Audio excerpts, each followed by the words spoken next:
नमस्कार साथियों, मैं आपका दोस्त लेखक बिजनेस कोच डॉक्टर उज्जवल पाटनी बोल रहा हूं। इस सप्ताह ऐसा क्या हुआ कि पूरी दुनिया में हलचल मच गई। अच्छा, यदि मैं आपसे पूछूं कि आपके हिसाब से वर्ल्ड का सबसे रिस्पेक्टेड ब्रांड कौन सा है, सबसे स्टाइलो ब्रांड, सबसे प्रेस्टिजियस ब्रांड, तो शायद आप में से अधिकांश लोग एप्पल का नाम जरूर लेंगे। तो एप्पल के फाउंडर स्टीव वोजनियाक ने ऐसा क्या कह दिया कि भारतीय स्टालवर्ट्स हिल गए। स्टीव वोजनियाक ने कहा, इंडिया के लोगों के सक्सेस का मायना ही अलग है। यहां के लोगों का सक्सेस का अर्थ यह अच्छे से पढ़ाई करो, कैसे भी करके एक अच्छी सी नौकरी करो, शादी करो, हो सके तो एक मर्सिडीज खरीद लो, और इतना ही ओवरऑल मिला के इनके सक्सेस का पैरामीटर है। साथियों, जैसे ही स्टीव वोजनियाक ने कहा, पूरे ट्विटर पे वार छिड़ गया। टॉप के इंडियन लोग रिप्लाई करने लग गए, और स्टीव जॉब्स ने एक कदम और आगे बढ़ के यह भी कह दिया कि इंडिया में इनोवेशन हो ही नहीं सकता। उन्होंने कहा, इंडिया की जो बड़ी आईटी कंपनी इन्फोसिस है, वो भी एक सीमा के परे नहीं जा सकती, वो भी इनोवेट नहीं कर सकती। और प्रश्न ये उठता है कि सबको इतना इरिटेशन क्यों हो गया स्टीव वोजनियाक की बात पर। स्टीव वोजनियाक की कुल संपत्ति 649 करोड़ की है, और उसका जवाब किसने दिया? आनंद महिंद्रा ने, जिसकी संपत्ति 10,000 करोड़ की है। आनंद महिंद्रा ने स्टीव वोजनियाक से कहा, आप अगली बार आइए, सुर बदले हुए मिलेंगे। लेकिन प्रश्न यह है, क्या स्टीव वोजनियाक ने जो कहा वो सच है? क्या हम भारतीय पढ़ाई के नाम पर सिर्फ एक अच्छी नौकरी के लिए पढ़ाई करते हैं, सिर्फ क्लास में नंबर स्कोर करने के लिए पढ़ाई करते हैं?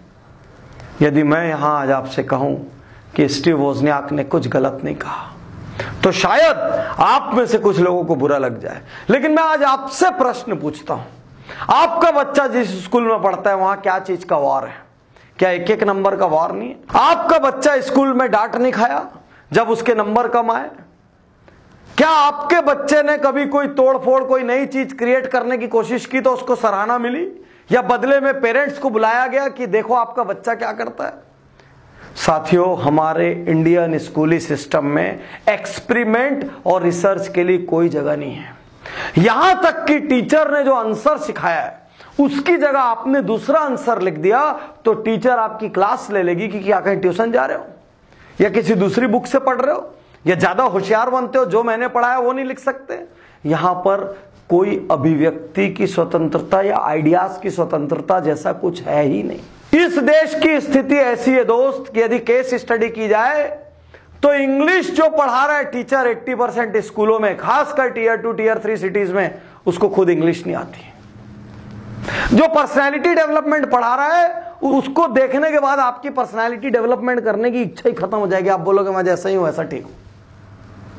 ये हालात है छोटे छोटे स्कूल में। मेरा खुद का बच्चा स्कूल में पढ़ता है, आपका बच्चा स्कूल में पढ़ता होगा, हम सबके बच्चे स्कूल में पढ़ते हैं। आज स्कूल में जो क्राफ्ट का असाइनमेंट मिलता है वो कौन करता है? क्या आपको लगता है बच्चा करता है? गलत। या तो वो उसकी मां करती है, या उसकी बड़ी बहन करती है, या हर शहर में ढेर सारे ऐसे एजेंसीज खुले हुए हैं, ऐसे आर्टिस्ट बैठे हैं जिनको पता है स्कूल में किस क्लास वालों को क्या जमा करना चाहिए। मजे से हजारों रुपए चार्ज करते हैं, माएं उनसे बनवाती है और ले जाके स्कूल में सबमिट कर देती है। हमारे देश की क्रिएटिविटी। मैं आज यहां खड़ा हूं, मैं क्यों पता है स्टीव वोजनियाक की बात से सहमत हूं?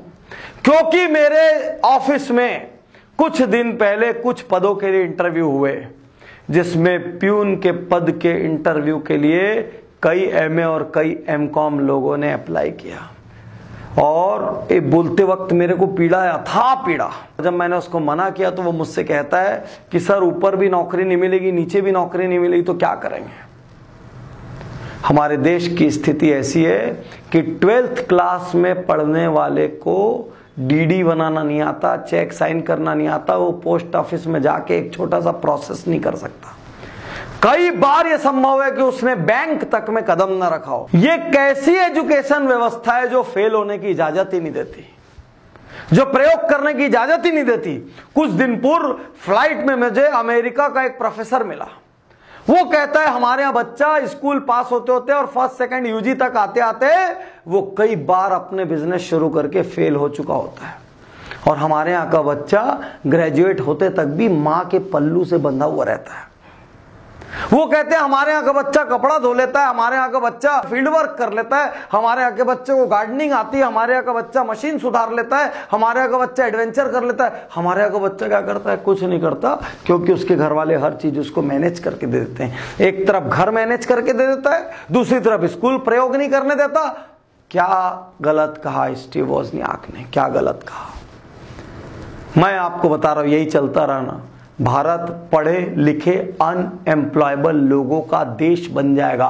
पढ़े लिखे अनएम्प्लॉयबल लोगों का देश। और मुझे याद पड़ता है कुछ साल पहले नासकॉम के जो हेड थे, उन्होंने एक बयान दिया था, इंडियन यूथ आर अनएम्प्लॉयबल। हम डिग्रीधारी हैं लेकिन हमें आप रोजगार नहीं दे सकते, क्योंकि हमको एक एप्लीकेशन लिखना नहीं आता, हमको शॉर्ट हैंड नहीं आता, हमको टाइपिंग नहीं आती, हमको ठीक से इंग्लिश नहीं आती, हमको ठीक से हिंदी नहीं आती। हम ऐसे विचित्र युग में फंस गए जहां पर टियर 2 टियर 3 सिटी के बच्चे को अपनी इंग्लिश भी नहीं आती ठीक से, और वो हिंदी में भी 77, 68 और 85 नहीं बोल सकता। वो खत्म हो गया, वो ना इधर का रहा ना इधर का रहा।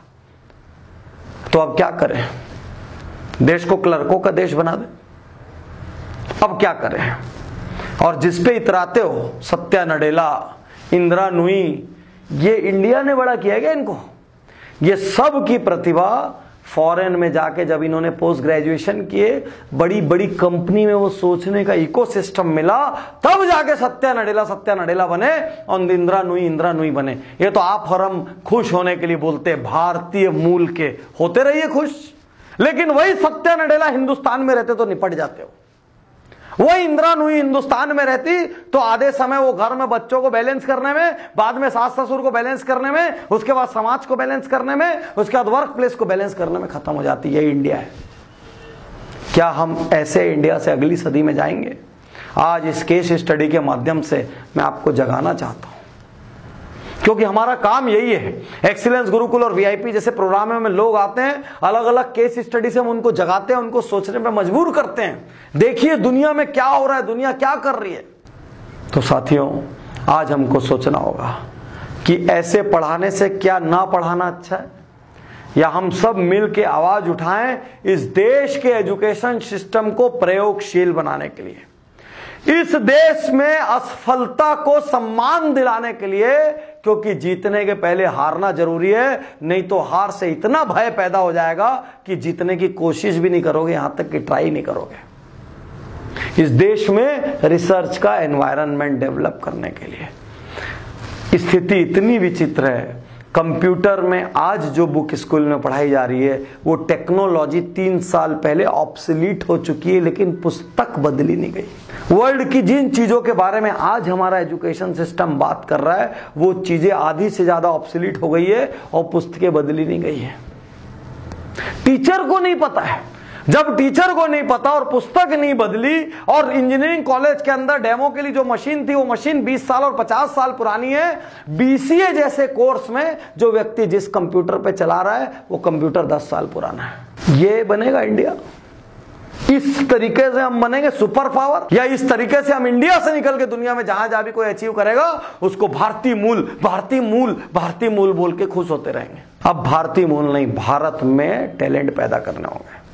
इसके लिए मैं आपसे आग्रह करता हूं, यदि आप मेरी बात से सहमत हैं कि भारत का एजुकेशन सिस्टम रद्दी और कबाड़ है, इससे 1000 गुना अच्छा तो हमारा गुरुकुल था पुराने जमाने का, ऋषियों मुनियों का, जहां पर बच्चों को शस्त्र चलाना सिखाया जाता था, जहां बच्चों को जानवरों को पालना सिखाया जाता था, जहां बच्चों को अपना अनाज खुद उगाना सिखाया जाता था, जहां बच्चों को शास्त्र सिखाए जाते थे, जहां उनको मल्ल युद्ध सिखाया जाता था, जहां स्पिरिचुअल, इंटेलेक्चुअल, फिजिकल सारे एस्पेक्ट पे ध्यान दिया जाता था।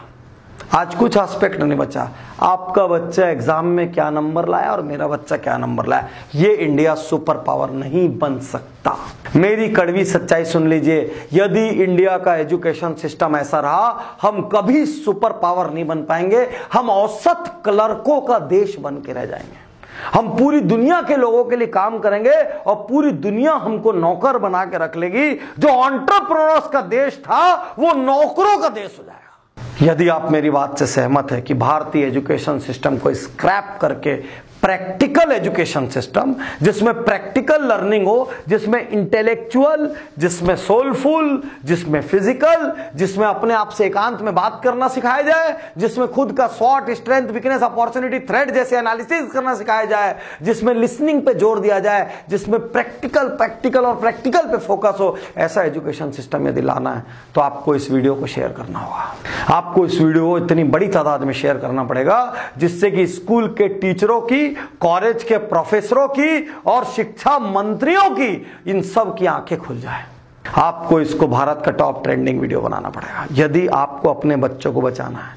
नहीं तो कल आपके माता पिता होने पे आपको अफसोस होगा, क्योंकि आपके बच्चे पूछेंगे बड़े होके, इससे अच्छा तो पापा नहीं पढ़ाते तो ज्यादा अच्छा होता। यदि मेरा क्राफ्ट स्कूल से लाके मम्मी को ही करना था तो नहीं करवाते क्राफ्ट तो ज्यादा अच्छा होता। यदि मेरी ड्राइंग मम्मी को बनानी थी तो नहीं बनवाते तो ज्यादा अच्छा होता। ये दंश लेने के लिए तैयार हो जाइए, नहीं तो मेरे चैनल पे इतने कमेंट करिए कि उन कमेंट्स की आवाज की गूंज से हम पूरे देश को हिला सकें। साथियों, यदि आपने अब तक उज्जवल पाटनी यूट्यूब चैनल सब्सक्राइब नहीं किया है तो मेरा आपसे आग्रह है कि अपने भीतर के इंसान को जिंदा रखने के लिए, खुद को अपग्रेड करने के लिए लगातार ऐसे वीडियो आपको देखने होंगे और वो आपको इस चैनल पर मिलेंगे। यदि आप बहुत व्यस्त है, संभव है आप भूल जाएं और बहुत कीमती वीडियो निकल जाए, इसके लिए आपको बेल आइकन दबाना होगा जिससे कि ये वीडियो आपको लगातार मिलते रहे। और अंतिम चीज, इतने कमेंट्स करिए कि पूरा देश हिल जाए। और मैं यहां से आपको वादा करता हूं, मैं कमेंट्स को व्यक्तिगत रूप से देखूंगा, मैं एक एक कमेंट को खुद देखूंगा और खुद रिप्लाई करूंगा। और हो सकता है बहुत अच्छे कमेंट्स को मैं ऊपर पिन भी करूं, क्योंकि अब देश को बचाना है दोस्त। अब अलग अलग स्वतंत्रता संग्राम हमको लड़ने हैं। हम बहुत दुर्भाग्यशाली हैं, हम न तो सैनिक है जो सीमा पे खून बहा सके, न स्वतंत्रता संग्राम सेनानी जो जान दे सके। तो अब इस आजाद भारत को बचाना यही आपकी और हमारी जिम्मेदारी है और आपको इस महायज्ञ में मेरा साथ देना होगा। शुक्रिया, धन्यवाद, थैंक यू।